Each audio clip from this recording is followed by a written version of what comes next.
రాబోయే 10 ఏళ్లలో రాష్ట్రంలో రైల్వే ప్రాజెక్టుల అభివృద్ధికి దాదాపు 80,000 కోట్లు ఖర్చు చేసేందుకు కేంద్ర ప్రభుత్వం ప్రణాళికలను సిద్ధం చేసిందని కేంద్ర హోంశాఖ సహాయ మంత్రి బండి సంజయ్ కుమార్ చెప్పారు. మంచిర్యాలలో వందే భారత్ స్టాపేజీ సౌకర్యం అందుబాటులోకి వచ్చిన సందర్భంగా జరిగిన కార్యక్రమానికి ముఖ్య అతిథిగా విచ్చేసిన కేంద్ర మంత్రి మాట్లాడుతూ భారతీయ రైల్వే చరిత్రలో వందే భారత్ విప్లవం సృష్టిస్తోందన్నారు. రాష్ట్రంలో ప్రస్తుతం 5 వందే భారత్ రైళ్లు నడుస్తున్నాయని, అతి త్వరలోనే మరో 2 వందే భారత్ రైళ్లు రాబోతున్నాయని ప్రకటించారు. కాంగ్రెస్ ప్రభుత్వం అన్ని వర్గాల సంక్షేమానికి కట్టుబడి ఉందని కార్మిక గనుల శాఖ మంత్రి వివేక్ వెంకటస్వామి అన్నారు. మంచిర్యాల జిల్లా లక్షెట్టపేటలో పర్యటించిన సందర్భంగా ఆయన మాట్లాడుతూ యూరియా కొరత తీర్చేందుకు కేంద్ర మంత్రితో రాష్ట్ర వ్యవసాయ శాఖ మంత్రి తుమ్మల నాగేశ్వరరావు చర్చించి అదనపు యూరియాను రాష్ట్రానికి తెప్పిస్తున్నట్లు వెల్లడించారు. మంచిర్యాల జిల్లా రైతులకు యూరియా లోటు లేకుండా చేస్తామన్నారు. రైతులకు ఎట్టి పరిస్థితిలో అన్యాయం జరగకుండా చూస్తామన్నారు. సింగరేణి సంస్థను భవిష్యత్తులో విదేశాలకు విస్తరించడంపై దృష్టి పెడతామని Singareni chairman, managing director Balram తెలిపారు. మంచిర్యాలలో నిర్వహించిన 55వ రక్షణ పక్షోత్సవాల కార్యక్రమాల్లో బలరాం మాట్లాడుతూ సింగరేణి ప్రస్తుతం ఒడిశా, రాజస్థాన్ రాష్ట్రాలకు విస్తరించిందని, త్వరలో కర్ణాటకలో బంగారం, రాగి గనుల తవ్వకం ప్రారంభిస్తుందని వెల్లడించారు. మహనీయుల త్యాగ ఫలమే ప్రజాపాలన దినోత్సవానికి సంకేతమని తెలంగాణ ప్రభుత్వ సలహాదారు హర్కర వేణుగోపాల్ అన్నారు. మంచిర్యాల కలెక్టరేట్లో జరిగిన ప్రజాపాలన దినోత్సవ వేడుకల్లో ఆయన జాతీయ జెండా ఆవిష్కరించారు. ఈ సందర్భంగా వేణుగోపాల్ మాట్లాడుతూ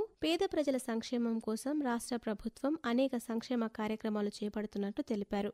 దేశ శాస్త్రీయ నృత్య కళలను భావితరాలకు అందించాల్సిన బాధ్యత నృత్య గురువులపై ఉందని రాష్ట్ర గనులు, కార్మిక శాఖ మంత్రి వివేక్ వెంకటస్వామి అన్నారు. మంచిర్యాలలో స్నేహ ఫౌండేషన్ ఆధ్వర్యంలో రాష్ట్ర గీతం జయ జయ హే తెలంగాణపై కూచిపూడి నృత్య ప్రదర్శన నిర్వహించిన సందర్భంగా మంత్రి మాట్లాడుతూ కాంగ్రెస్ ప్రభుత్వం అధికారంలోకి రాగానే ముఖ్యమంత్రి రేవంత్ రెడ్డి జయ జయ హే గీతాన్ని రాష్ట్ర అధికార గీతంగా గుర్తించారని చెప్పారు. ఈ గీతం తెలంగాణ సంస్కృతి, సాంప్రదాయాలు, చారిత్రక వైభవాన్ని ప్రతిబింబిస్తుందన్నారు.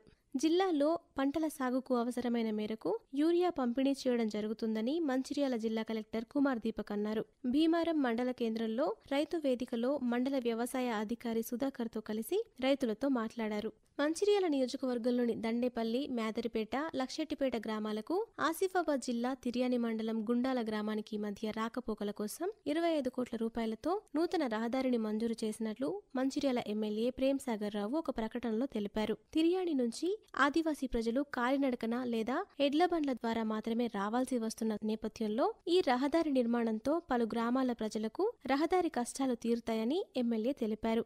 వాస్తు శిల్పి విరాట్ విశ్వకర్మ అని ప్రభుత్వ సలహాదారు హర్కర వేణుగోపాల్ అన్నారు. మంచిర్యాల కలెక్టరేట్లో జిల్లా వెనుకబడిన తరగతుల అభివృద్ధి శాఖ ఆధ్వర్యంలో నిర్వహించిన భగవాన్ విశ్వకర్మ జయంతి వేడుకలలో జిల్లా కలెక్టర్ కుమార్ దీపక్, డీసీపీ భాస్కర్, జిల్లా అటవీ అధికారి శివ్ ఆశీస్ సింగ్లతో కలిసి పాల్గొన్నారు. చెన్నూరు నియోజకవర్గ అభివృద్ధి, ప్రజా సంక్షేమంపై ప్రత్యేక దృష్టి సారిస్తామని కార్మిక, ఉపాధి శిక్షణ, కర్మాగార, గనులు, భూగర్భ శాఖ మంత్రి గడ్డం వివేకానంద తెలిపారు. చెన్నూరు మున్సిపల్ పరిధిలో రోడ్డు నిర్మాణ పనులకు జిల్లా కలెక్టర్ కుమార్ దీపక్ తో కలిసి ఆయన శంకుస్థాపన చేశారు. ఈ సందర్భంగా మంత్రి మాట్లాడుతూ సుమారు 30 లక్షల రూపాయల డిఎంఎఫ్టి నిధులతో అంతర్గత సీసీ రోడ్డు నిర్మిస్తున్నట్లు తెలిపారు. వచ్చే ఏడాది మార్చి నాటికి మావోయిస్టులను పూర్తిగా నిర్మూలించి తీరుతామని కేంద్ర హోంశాఖ సహాయ మంత్రి బండి సంజయ్ కుమార్ స్పష్టం చేశారు. మంచిర్యాలలో కేంద్ర మంత్రి బండి సంజయ్ మీడియాతో మాట్లాడుతూ దేశాన్ని రక్షించే ఆర్మీ, చట్టాన్ని కాపాడే పోలీసుల చేతుల్లోనే తుపాకీ ఉండాలి కానీ అనుమతి లేకుండా ఎవరి చేతిలో తుపాకీ ఉన్నా సంఘ విద్రోహ శక్తిగానే భావిస్తామని అన్నారు.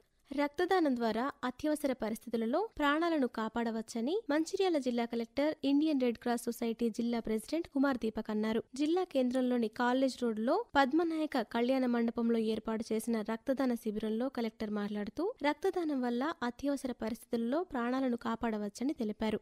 రాజీ మార్గం ద్వారా పెండింగ్ కేసులను సత్వరమే పరిష్కరించుకునేందుకు జాతీయ లోక్ అదాలత్ సరైన వేదిక అని మంచిర్యాల జిల్లా ప్రధాన న్యాయమూర్తి, న్యాయ సేవాధికారి సంస్థ చైర్మన్ వీరయ్య తెలిపారు. జిల్లా న్యాయ సేవా అధికార సంస్థ ఆధ్వర్యంలో జిల్లాలోని అన్ని కోర్టుల్లో లోక్ అదాలత్ ద్వారా 3,500కు పైగా కేసులు పరిష్కరించినట్లు తెలిపారు.